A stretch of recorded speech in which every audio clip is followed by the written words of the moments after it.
트림1 라이트는 지금껏 나에게 최고의 속도계였다. 속도계가 아니라 사이클링 컴퓨터라고 해야 맞지만 그냥 귀찮으니까 속도계라고 하자. 난 운동 매니아가 아니다. 어필 오르고 자신의 한계를 시험하는 속도를 추구한 라이딩은 나의 스타일과는 맞지 않는다. 일단 무릎을 다쳤고 원래부터 무리한 운동을 하면 옆구리가 아팠으며 또 승부에 대한 욕심도 없다. 오히려 나는 여행가에 가까웠다. 국토종주를 하고 동네에 새로운 길을 가보고 지름길이나 경치 좋은 길을 알아내는 것에 희열을 느낀다. 파워미터, 케이던스, 심박수 등 운동 능력을 개발하기 위한 전문가적인 데이터는 애초부터 나에게 크게 와닿진 않았다. 그래서 나에게 필요한 속도계는 두 가지만 충족하면 됐다. 연결이 안 돼서 빡치게 하지 말 것, 길과 속도를 잘 알려줄 것. 트리머는 일단 둘 다 만족하게 해줬다. 처음 세팅만 하고 앱을 켜면 대부분 잘 붙었다. 캐다이 속도계를 썼을 때 습관적으로 발생했던 휠에 있는 자석 센서 신호를 잃어버리는 사태도 없었고 넓은 화면에 명확하게 뜨는 속도와 데이터도 마음에 들었다. 무엇보다 가민과 달리 그냥 가기만 해도 지도가 나온 것, 그리고 출발지와 목적지만 정해주면 알아서 내비를 해주는 것, 그런 것들이 마음에 들었다. 트림 롤리는 저렴한데 뭔가 모양이 너무 안 이뻐서 굳이 사진 않았지만 트림2는 유튜브들의 광고나 디자인을 보고 구매하게 됐다. 즉흥적으로 다른 길로 가고 싶을 때 어떤 때는 자기가 대체할 길을 찾아보고 어떤 때는 내가 출발지, 경유지, 도착지를 선택해서 지정하면 카카오맵, 티맵 등의 내비게이션처럼 최적의 길을 찾아줬다. 물론 MTB 모드나 로드 공도 모드도 있었지만 그냥 자전거길 모드로 해놓고 찾으면 제일 좋았다.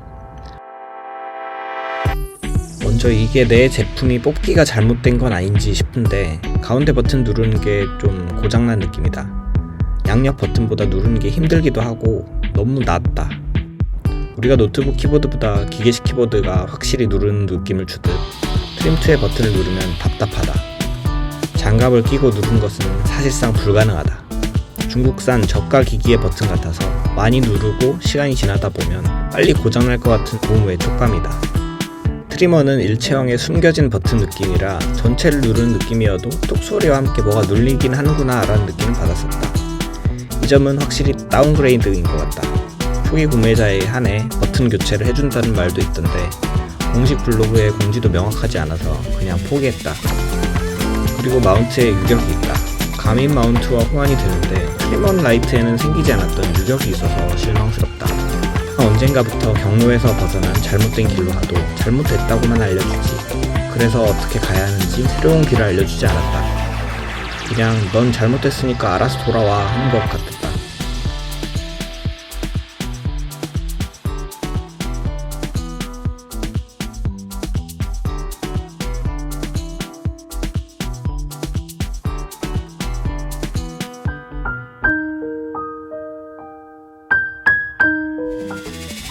그리고 아주 가끔 거의 반년이나 1년에 한 번쯤 구글 정책 업데이트 같은 게 있으면 버그가 생기는데 아예 연결이 안 되기도 하고 다 먹통이 되어버린다.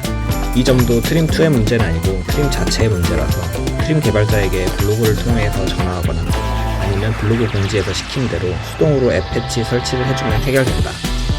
하지만 이게 불편하지 않다고 말할 순 없겠지. 집이 아니라 밖에서 자전거를 타기 시작하고서 속도계를 켰는데 이런 일이 벌어진다는 게 그다지 반가운 일은 아니다. 길 한복판에서 패치 업데이트를 알아보고 설치하고 하는 게 어쩔 수 없지만 아쉽기는 하다. 충전이 USB-C로 바뀐 것도 변화이다. 이게 무조건 좋을 것 같지만 의외로 별로인 점도 있다. 동봉 케이블이나 적절한 전압의 전원이 아니면 충전이 되질 않는다. 무슨 말이냐 하면 대부분의 좋은 기기들에서는 더 높은 파워로 입력이 되어도 자기 기준으로 조정해서 입력을 받을 수 있다. 고속 충전기 혹은 노트북 충전기로 스마트폰을 충전해도 고속 충전을 지원하지 않는 옛날 폰이나 부수적인 기기들이라고 해도 충전이 되긴 된다. 하지만 이놈은 다르다. 그냥 충전이 안 된다. 나는 고속 충전기로 아이패드, 스마트폰, 무선 키보드, 액션캠, 라이트, 급할 땐 노트북까지도 다양한 기기에 연결해서 쓰는데 얘만 안 된다. 예전 다들 썼었던 라비 800 라이트 같은 경우에는 USB를 꽂을 수 있는 부분에 주변이 이렇게 튀어나와 있어서 케이블 끝부분의 형태에 따라 대부분의 USB-C 케이블이 사용 불가능했다. 트림2도 이와 같은 느낌으로 충전기를 까다롭게 가린다. 멀티탭에 들어있는 USB 단자와 같은 저속 충전만 가능하다. 그렇기에 이 USB-C로의 단자 업그레이드는 업그레이드에 가깝다고 할 수 있다.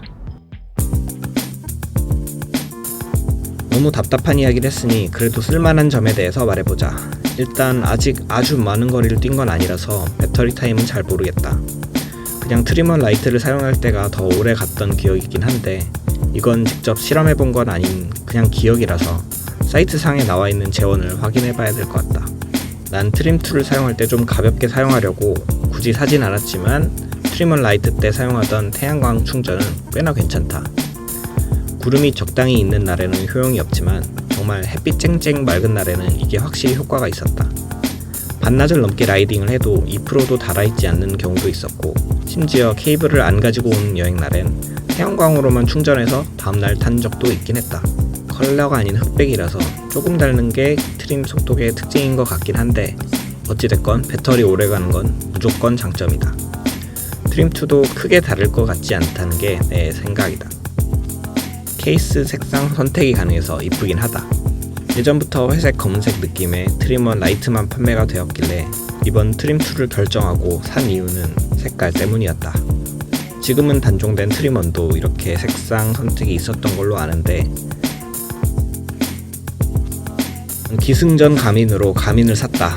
하지만 GPX 파일을 따로 추출할 필요 없는 자동 내비 기능이나 넓은 화면, 태양광 충전 등의 이유로 장거리 여행을 할 때는 어차피 트림1 라이트를 사용할 것 같다. 그 이야기는 트림2를 굳이 쓸 이유가 없다는 것이다. 트림1 라이트의 기억 때문에 트림바이크라는 우리나라 회사를 응원한다. 하지만 트림2는 그다지 성공한 제품 같진 않다. 트림3가 나올지는 모르겠지만 나중에 다시 트림3 유저로 만족하면 좋겠다.